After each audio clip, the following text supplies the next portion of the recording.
Hey, what's up YouTube? Welcome to the interior tutorial for our modern house. In part 1, we made the entire house itself, link down below in the description. In this part 2, I will show you how to make the entire inside of the house.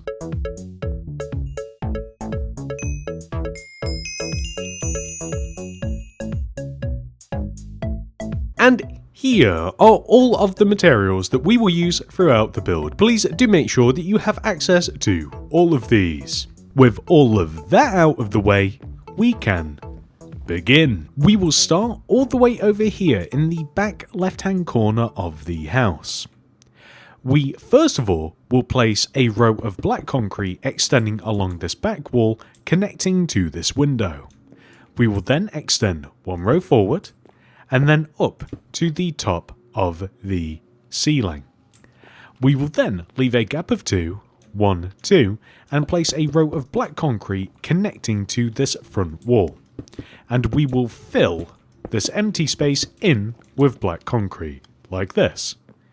We can also fill this gap in with black concrete too.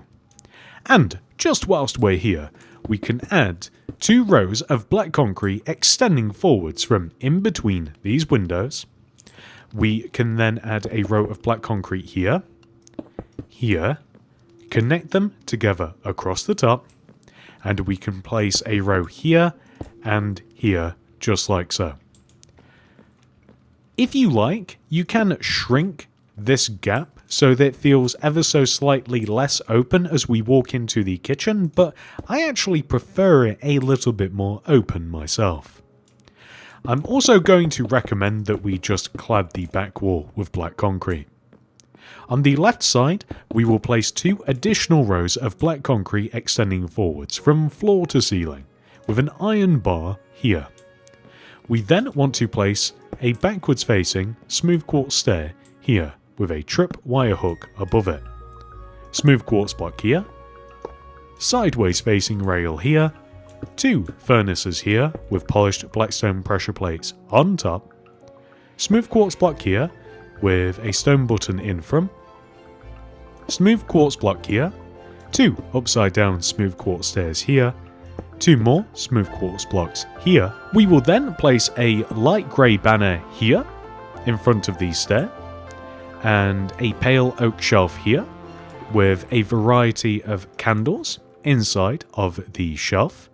If you don't like candles, I can also recommend different dyes as well. I'm just looking for something that could be construed as herbs or spices. In the very center of the room, we want to have an island. To make this, we leave a gap of 2 from this open doorway, so 1, 2, and we place 1, 2, 3 rows of 2 smooth quartz block with grey carpet on top. We can then remove 1 row from all the way around the smooth quartz here, and we can place clay like this. That is absolutely perfect. Then on this side we will place an end rod here and here with stone pressure plates on top. If you like, you can have these same this side too, but I do kind of like them just on one side as well. I am also going to place a light hanging down from the ceiling, so it's going to be in the middle of this side of the table with pale oak signs surrounding the lantern, just like so. In this corner of the room, a grey glazed terracotta with an oak leaf on top. And by the way, we should also just fill this gap in with smooth quartz. Yoink! And then we can just replace that oak leaf.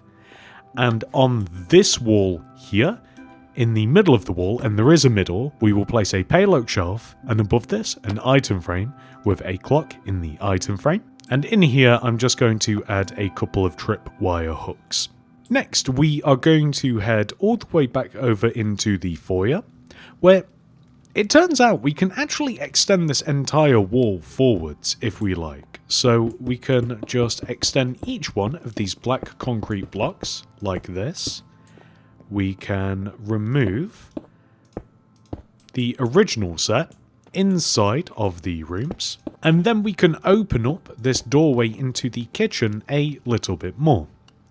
I am also wondering if a painting on this wall would look nice as well, because there's kind of just nothing here otherwise. Anyway, leading all the way back over to here, this right room, which is the larger of the two, we are going to place a toilet here against this wall, oak trapdoor like this, flower pot like this. Then on this wall that I'm stood against, 2 smooth quartz stairs, lever here, stone button here, throw down a limb, open it up, light blue banner in with some white dye, and we will apply a bend pattern, followed by a gradient pattern, put black dye in and apply the bordure pattern, and we will apply this banner to both of these blocks right here, or one of them. You could just go with the lever side. We will then, on this wall, place an item frame, stone button, and white banner in the item frame, orientated down.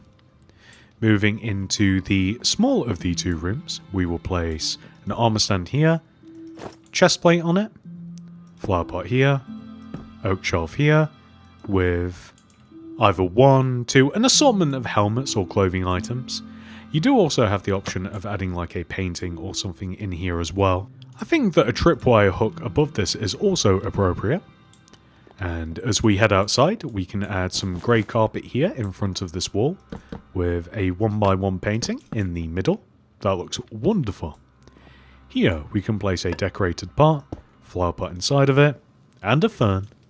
And then we need to create a series of stairs leading up into the next floor. So we just have to place literally enough of them so that we connect into the floor.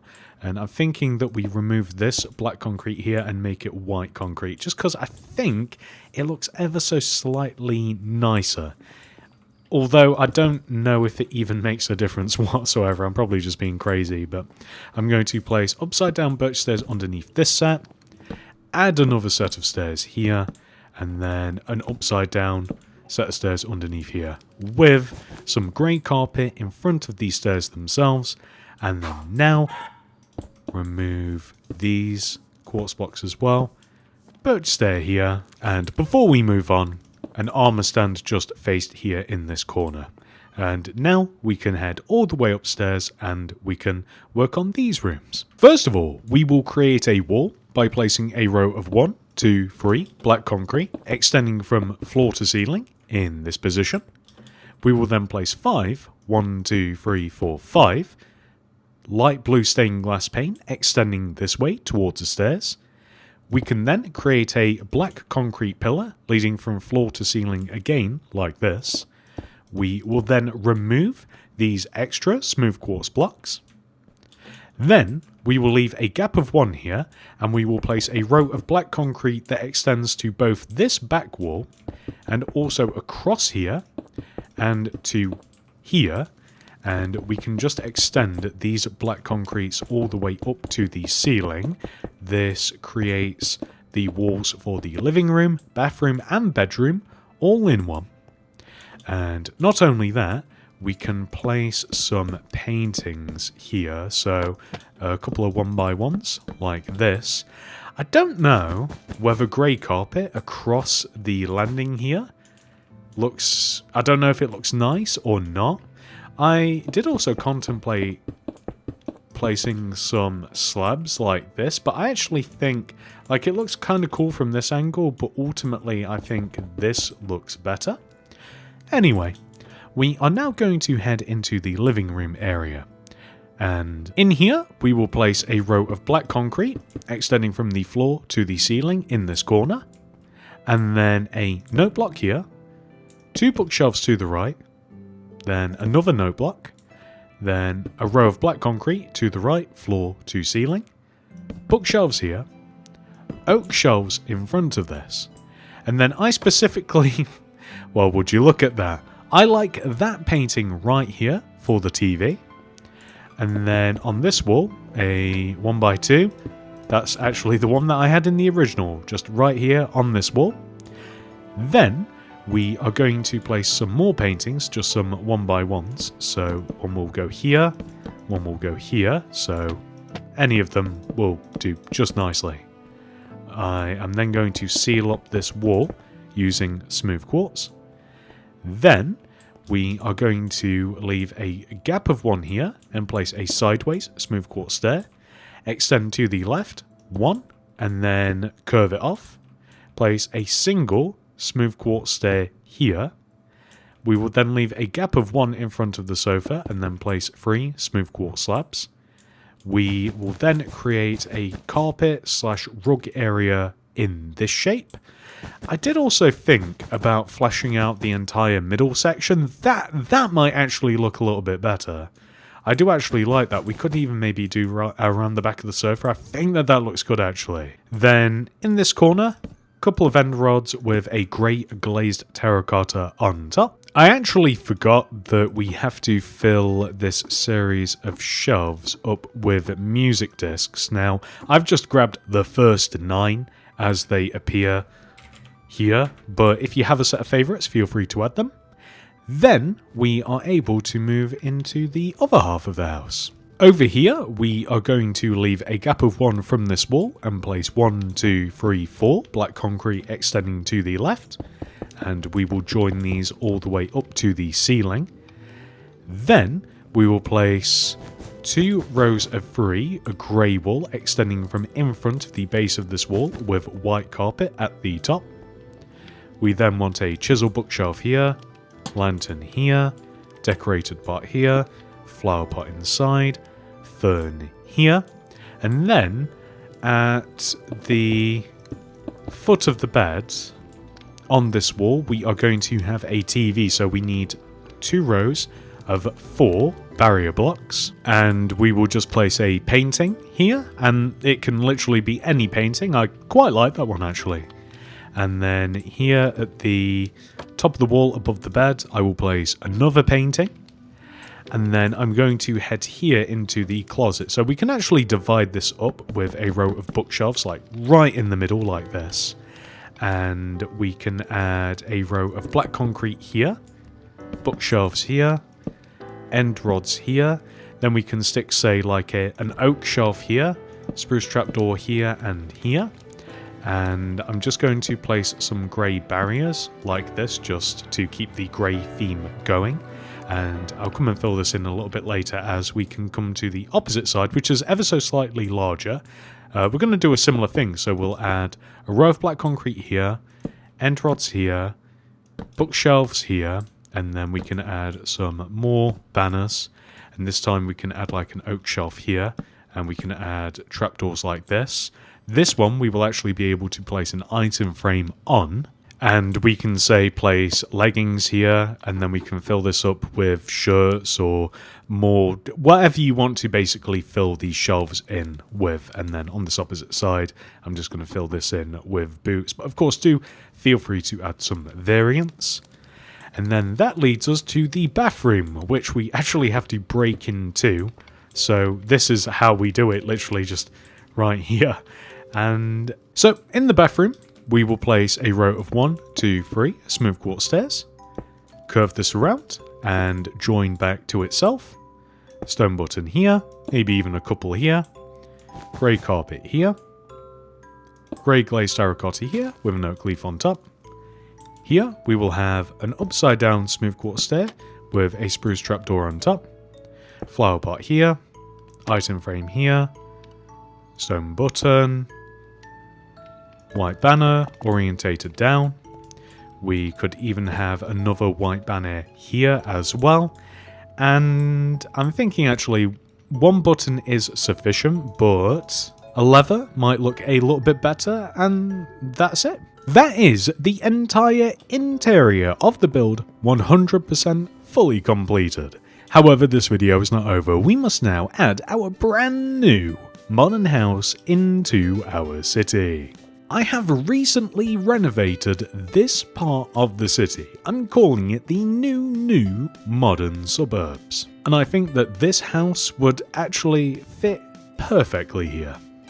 What do you guys think? you may be interested in becoming a channel member. You can click the join button that will be somewhere on the screen right now. This does cost money and is a monthly subscription, but you do get some perks. The first of which is a download link for my city design world. This has every single build that I have placed in my city, arranged in order, and labeled.